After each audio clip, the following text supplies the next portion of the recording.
दोस्तों आज के इस वीडियो में हम सभी अस्थायी कर्मचारियों के बारे में चर्चा करने वाले हैं। चर्चा होगी सफाई कर्मचारी की, चर्चा होगी आउटसोर्स ठेका कर्मचारी की, चर्चा होगी दैनिक वेतनभोगी कर्मचारी की, अंशकालीन कर्मचारी की, पंप ऑपरेटर की, सफाई कर्मचारी की, या तमाम जो कर्मचारी मध्य प्रदेश के अस्थायी विभागों में काम करते हैं, उस पर पूरी विस्तार से इस वीडियो में चर्चा करने वाले हैं। एक पत्र लिखा गया है, खुला पत्र वासुदेव शर्मा जी के द्वारा लिखा गया है। ये पत्र बहुत ही महत्वपूर्ण है और इस पत्र की जानकारी जो है वो आपको समझना भी बहुत जरूरी है। साथियों चलिए करते हैं इस खबर की शुरुआत। यदि चैनल पर नए हैं चैनल को सब्सक्राइब जरूर करिएगा। फेसबुक पेज पे नए हैं तो फेसबुक पेज को फॉलो कर लीजिए ताकि आने वाली अपडेट हम आपको देते रहें। चलिए करते हैं शुरुआत। तो आप स्क्रीन पर देख पा रहे होंगे, ऑल डिपार्टमेंट आउटसोर्स अस्थायी अंशकालीन ग्राम पंचायत कर्मचारी संयुक्त मोर्चा मध्य प्रदेश का एक खुला पत्र है ना। ये आउटसोर्स अस्थायी कर्मचारी एवं संगठन के पदाधिकारियों के नाम खुला पत्र, इस सभी के लिए पत्र है, एक विशेष किसी के लिए नहीं है। लेकिन जो भी आउटसोर्स ठेका अस्थायी अंशकालीन चौकीदार व्रत सफाई कर्मचारी जो भी कर्मचारी हैं सभी के लिए पत्र है। जो उनके पदाधिकारी हैं उनके लिए भी महत्वपूर्ण सूचना है। तो वासुदेव शर्मा जी ने लिखा है, प्रिय साथियों, दैनिक भास्कर का स्लोगन था, जिद करो दुनिया बदलो। छोटे से कमरे या कमरों में शुरू हुआ अखबार आज पूरे देश में है। क्या आप लोग अपने साथ हो रहे अन्याय को समाप्त कराने की जिद नहीं कर सकते हैं? एक साथ आकर सरकार से न्याय की मांग नहीं कर सकते हैं? बिना संघर्ष के कामगारों को न पहले कुछ मिला है और न आगे कुछ मिलेगा। यह बात जितनी जल्दी समझ लोगे उतनी जल्दी आपके साथ न्याय होना शुरू हो जाएगा और आपके जीवन में जो असुरक्षा आर्थिक तंगी है वह समाप्त हो जाएगी। गरीबी में भी पैदा होना गलत नहीं है। यदि आप गरीब हैं या गरीबी में पैदा हुए हैं तो वो गलत नहीं है, लेकिन गरीबी में ही जीवन गुजारने पर लोग नकारा, नालायक एवं निकम्मा ही कहेंगे। इसलिए हर उस फैसले के खिलाफ बोलिए जो आपके लिए आर्थिक मुश्किलें पैदा कर रहा है, आपको आर्थिक रूप से आगे बढ़ने से रोकता है। आप लोग सरकारी विभागों में सरकार का काम सरकार के नियम कायदों के अनुसार करते हैं, फिर आप सरकारी सुख सुविधाओं से वंचित क्यों हैं? हर दिन बढ़ती महंगाई में 3, 5, 8 या 10 हजार में आप अपने परिवार को क्या दे पाएंगे? जरा सोचिए, फिर तय कीजिए कि आपको क्या करना है। ये बहुत ही महत्वपूर्ण जरूरी लेटर है साथियों, इसको विशेष करके देखिएगा, सभी साथियों को शेयर भी करिएगा। इसमें आगे लिखा हुआ है, साथियों, ब्राह्मणों के नेता हैं, दलितों के नेता हैं, ठाकरों के नेता हैं, आदिवासियों के नेता हैं, पिछड़े वर्ग के नेता हैं, अल्पसंख्यकों के नेता हैं, कोई युवा नेता है, कोई महिला नेत्री है, कोई किसान नेता है, व्यापारियों के नेता हैं, ठेकेदारों के नेता हैं, लेकिन कामगार कर्मचारी वर्ग का नेता नहीं है, जबकि संख्या में सबसे अधिक कामगार कर्मचारी वर्ग ही है।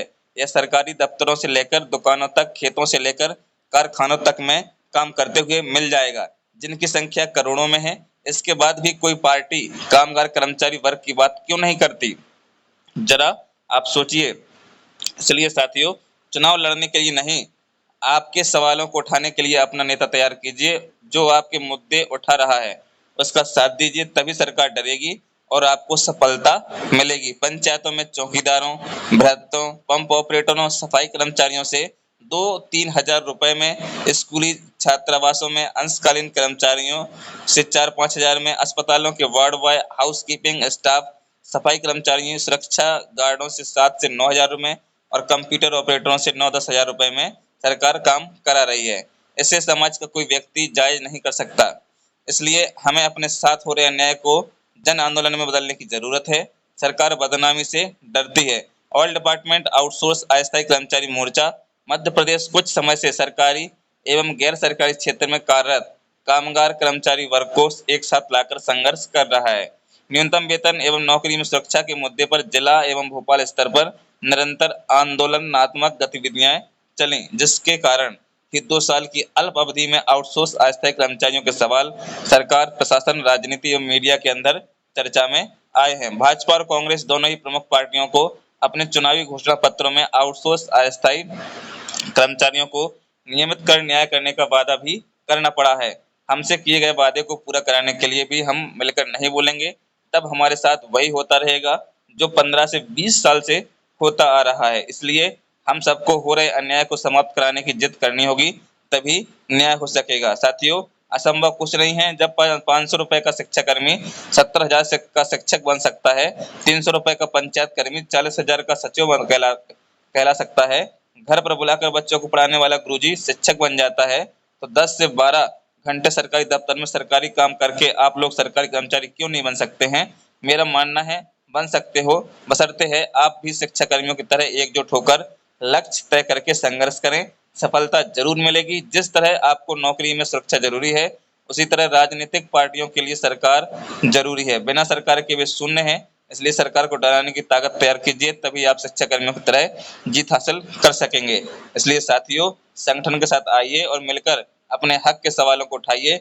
जब भी संगठन की तरफ से आउटसोर्स अस्थायी कर्मचारियों के हक और अधिकार के लिए आंदोलनात्मक आह्वान किया जाए, उसमें बढ़ चढ़कर हिस्सा लें। शुभकामना सहित आपका वासुदेव शर्मा, प्रांत अध्यक्ष। तो ये लेटर बहुत ही महत्वपूर्ण है। इस लेटर को सभी जगह, इस वीडियो को सभी जगह शेयर करिए, विभिन्न सोशल मीडिया प्लेटफॉर्मों में शेयर करिएगा, क्योंकि ये बहुत ही जरूरी है। एकजुट होना बहुत जरूरी है। आप आउटसोर्स कर्मचारी हों, चौकीदार हों, भ्रष्ट हों, पंचायत कर्मचारी हों, दैनिक वेतनभोगी कर्मचारी हों, जो भी आप कर्मचारी हों, मौखिक रूप से रखे गए कर्मचारी हों, मास्टर रोल से रखे गए कर्मचारी हों, कंप्यूटर ऑपरेटर्स हों, तो कोई भी आप हों, आप एकजुट होकर के एक साथ बोलिएगा। सरकार को झुकना पड़ेगा, सरकार को आपकी बात माननी पड़ेगी।